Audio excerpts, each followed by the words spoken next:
Namaste.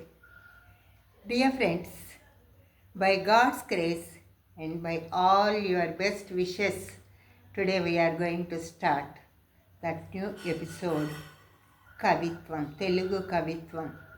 How Telugu Kavitvam was started and how it has changed its ways and what are the reasons for that Kavitvam to form in different angles and how those people, how those circumstances, how the neighboring states and all those had influenced these poets to give us the beautiful poetry.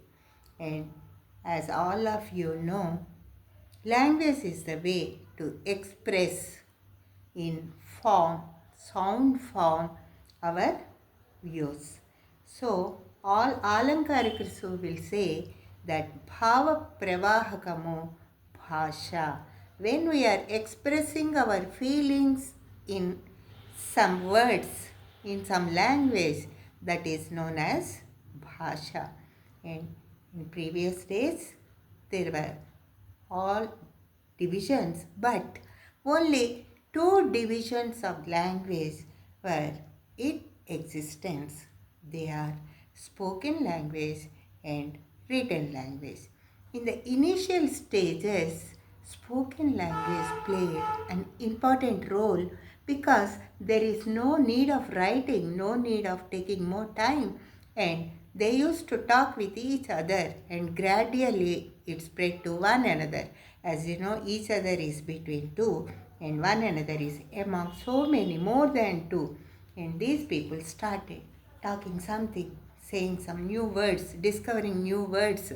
So gradually it became individual language. Those two persons used to speak and gradually this way of speaking spread to 3, 4 group like that, and then it has become colloquial language. But what happened, no?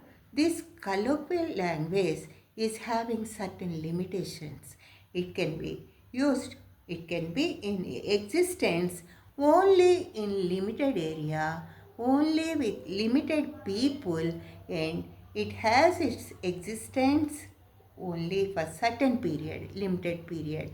Because of people are limited, because of the place where this language is spoken is also limited, and because of the time, after some time this group went, because they are all like vagabonds, they used to move from one place to another, and wherever they meet some people they used to speak, and afterwards they used to move.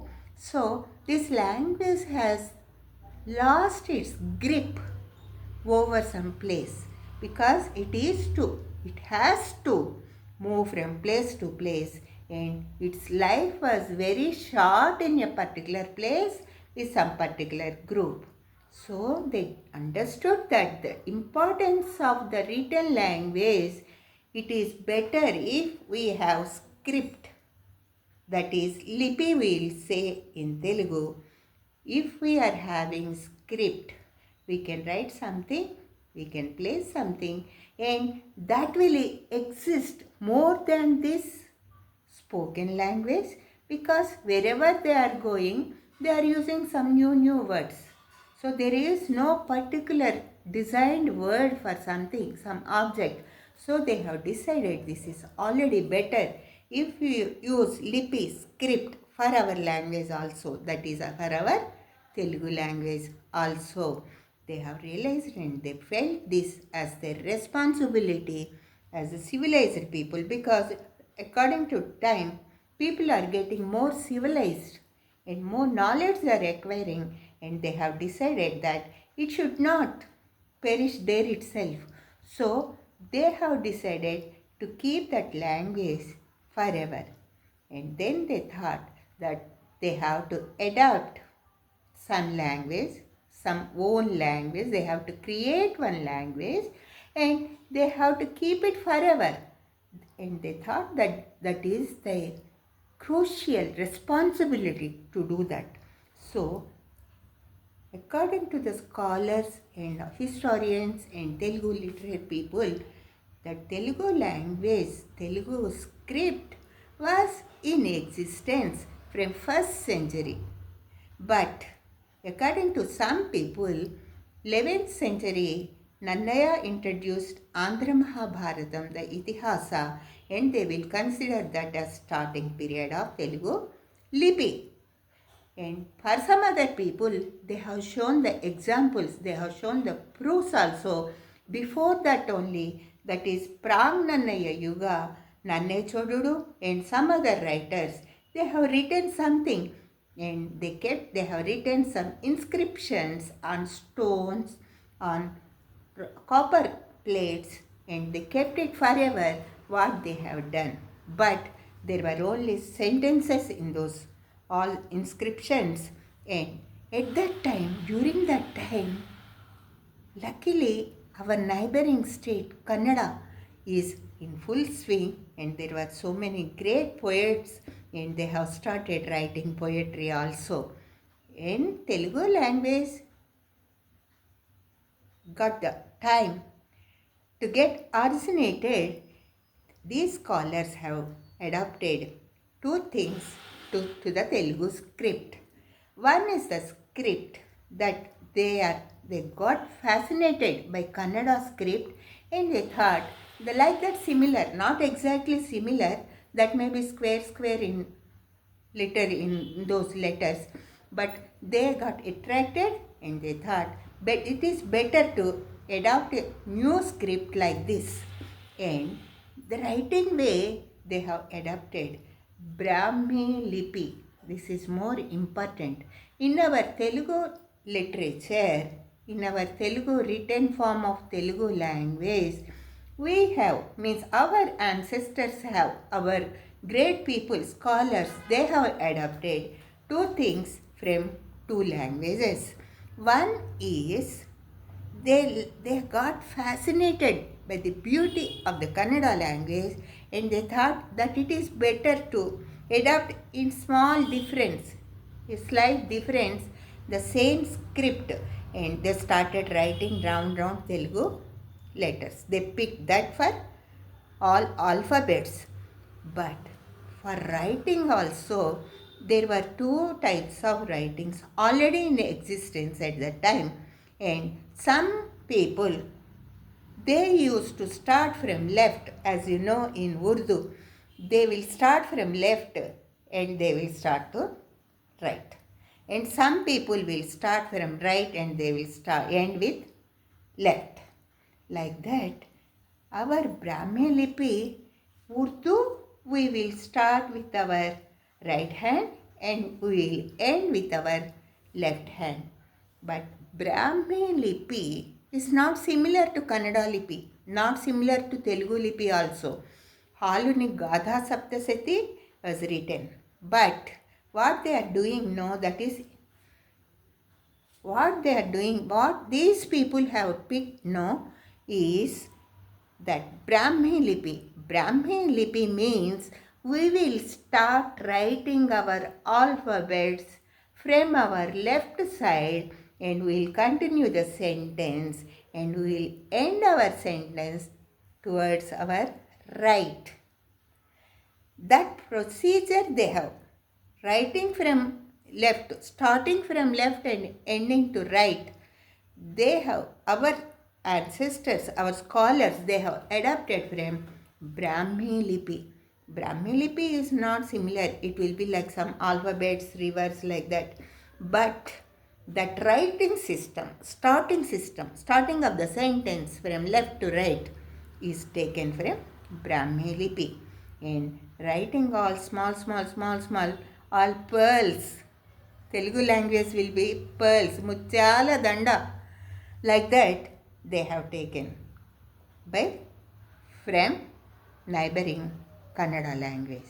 Then they have started small words, small sentences, and they have written some words and some sentences from old language. They have adapted from Sanskrit, they have adapted from southern languages, and they have started writing words on inscriptions, on stones or any metal, copper like that, and sometimes on temple pillars also they have written something.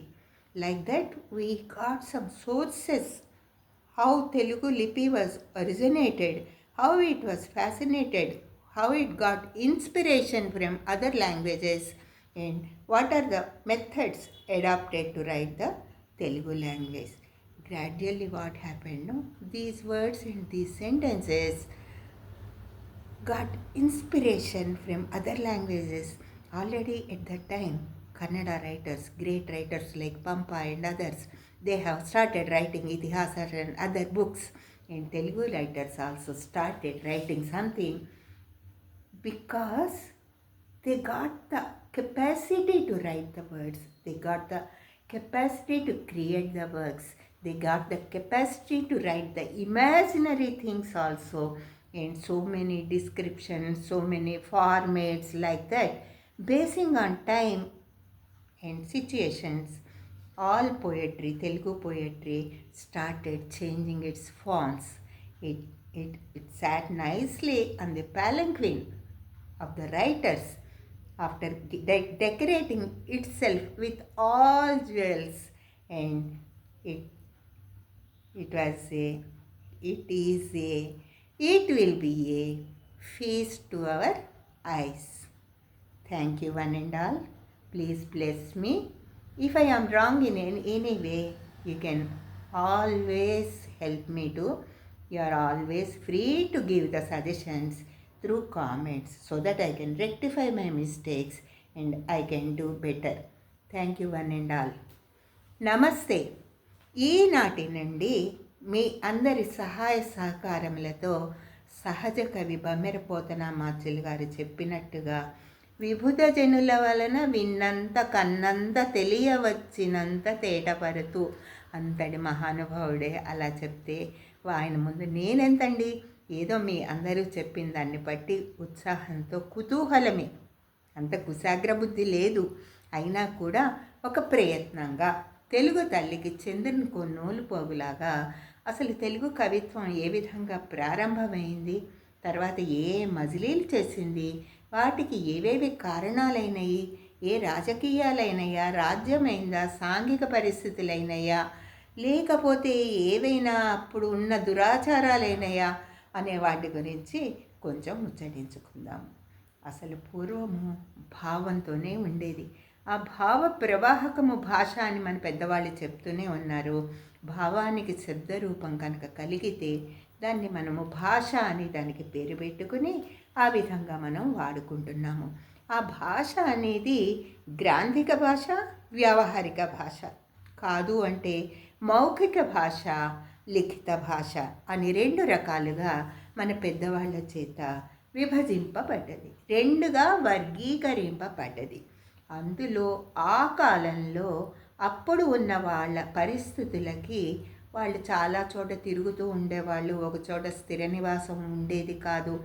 ఏదో ఒక గుంపుగా కొన్ని చోట్ల కొంత ప్రదేశం, కొంత సమయం, కొంతమందితో ఉండి వాళ్ళు కొన్ని మాటలు మాట్లాడుకున్న తర్వాత ఆ ప్రదేశాన్ని వాళ్ళు వదిలి వెళ్ళిపోవటం వలన, ఇంకేమైనా కారణాల వలన కొత్త పదాలు పుట్టాలి కదండి.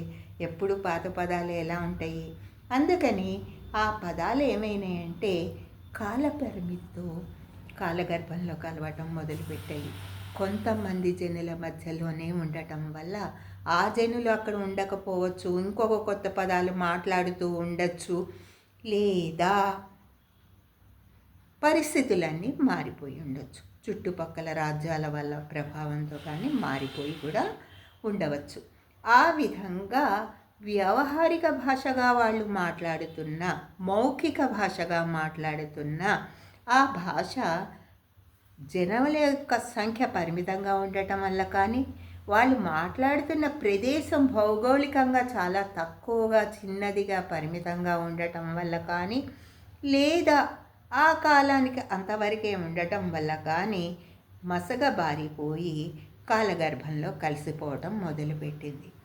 ఆ పరిణామము ఆ విధంగా జరగటం వల్ల చాలామంది తెలివైన వాళ్ళు, అయ్యో ఇది మన గురుతర బాధ్యత, మన భుజాల మీద వేసుకొని ఆ భాషకి ఉన్న లిపిని సృష్టించి అది ఎన్నాళ్ళు అయినా, ఎంత ప్రదేశాన్ని విస్తరించి ఉన్నా, ఎంతమందిలో ఉన్నా ఎప్పటికీ శాశ్వతంగా సమగ్రమైన, సురుచిరమైన, సుస్థిరమైన స్థానాన్ని దానికి అందించాల్సిన బాధ్యత మన మీద ఉంది అని అనుకుంటున్న సమయంలో, ఇదంతా దాదాపుగా క్రీస్తు శకము 1వ శతాబ్దము అని అంటారు. ఇందులో రకరకాల అభిప్రాయాలు ఉన్నాయి. కొంతమంది నన్నయ్య 11వ శతాబ్దం కాబట్టి నన్నయ్య అప్పటి నుంచే దాన్ని పరిగణిస్తారు. మరికొంతమంది కాదు 1వ శతాబ్దంలోనే అక్కడేదో శాసనంలో ఆ మాట ఉంది, ఇక్కడ ఇది ఉంది, వాళ్ళకి చూసి వీళ్ళు రాశారు, కాకపోతే దాన్ని కాలగర్భంలో కలిపేశారు, దాన్ని సరిగ్గా మనకి అందించలేదు అనే ఒక వివాదం కూడా ఉంది. కానీ 1వ శతాబ్దంలో అప్పటికే ఎప్పుడైతే మన పెద్దలు ఒక లిపిని దీనికి అమర్చాలి అనుకున్నారో, ఈ నోటి మాట నీటి మూట అనే సామెత మనం వింటూ ఉంటాము.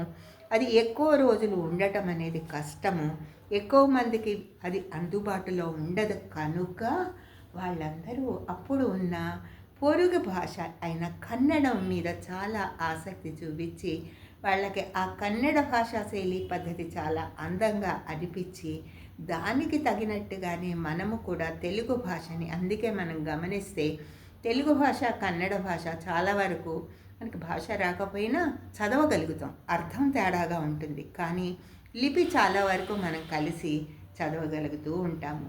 ఆ విధంగా దాని వైపు వీళ్ళు చాలా ఇష్టపడి ఆసక్తిని చూపించి దానిని ఆ పద్ధతిలో రాసుకుంటే మన తెలుగు లిపి బాగుంటుంది, వర్ణమాల అని ఒక నిర్ణయానికి వచ్చారు అని పెద్దలు చెబుతారు. సరే, అక్షరాలు ఏ విధంగా ఉండాలో వాళ్ళు నిర్ణయించుకున్నారు, కానీ ఆ రాసే విధానం ఎలా ఉండాలి అనే దగ్గర కూడా మళ్ళీ ఒక సమస్య వచ్చింది. కొన్ని భాషలు ఏమో ఎడమ నుంచి కుడికి వస్తే, మరికొన్ని భాషలేమో కుడి నుంచి ఎడమ వైపుకి వ్రాసే అలవాటు ఉంది.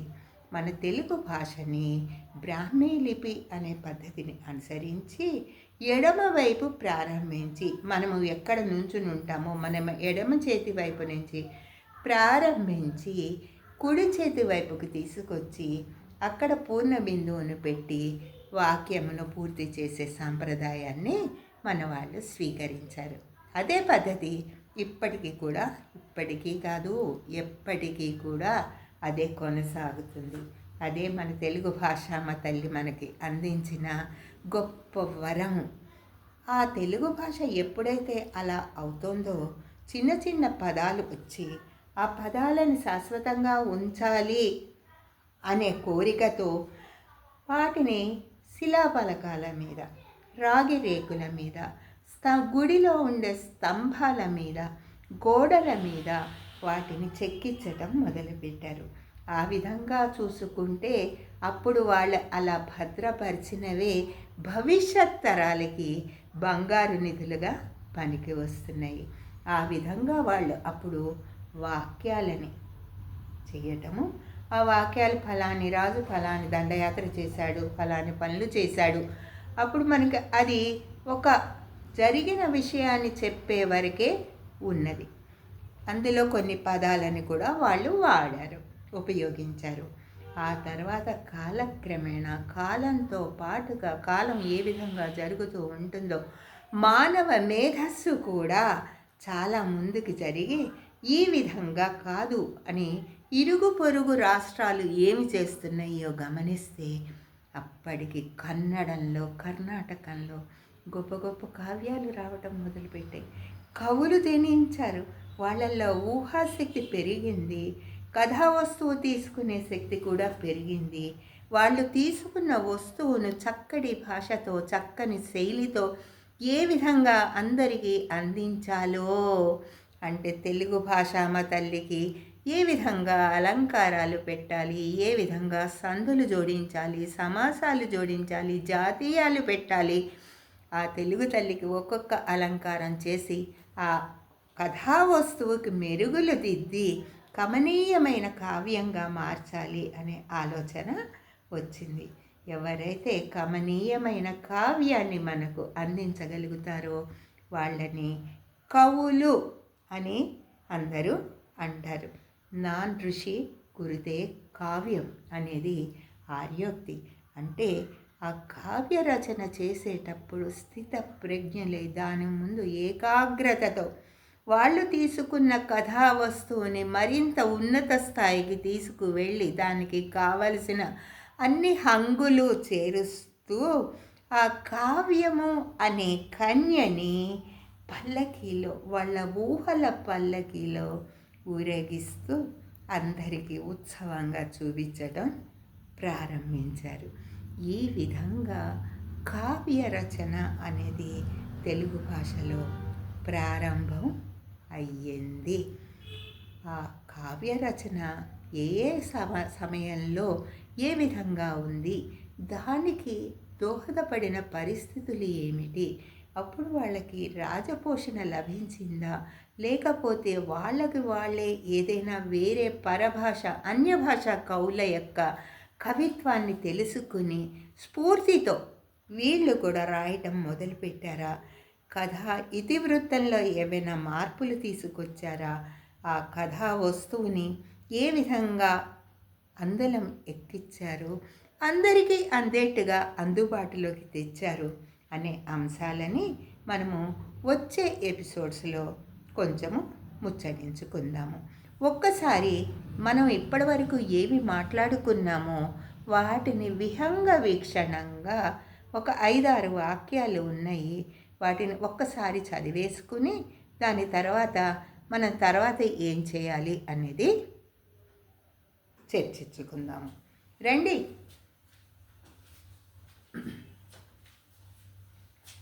తెలుగు కవిత్వం 1. భావములను శబ్దములుగా ప్రకటింపబడే విధానము భాషగా పేర్కొనబడినది.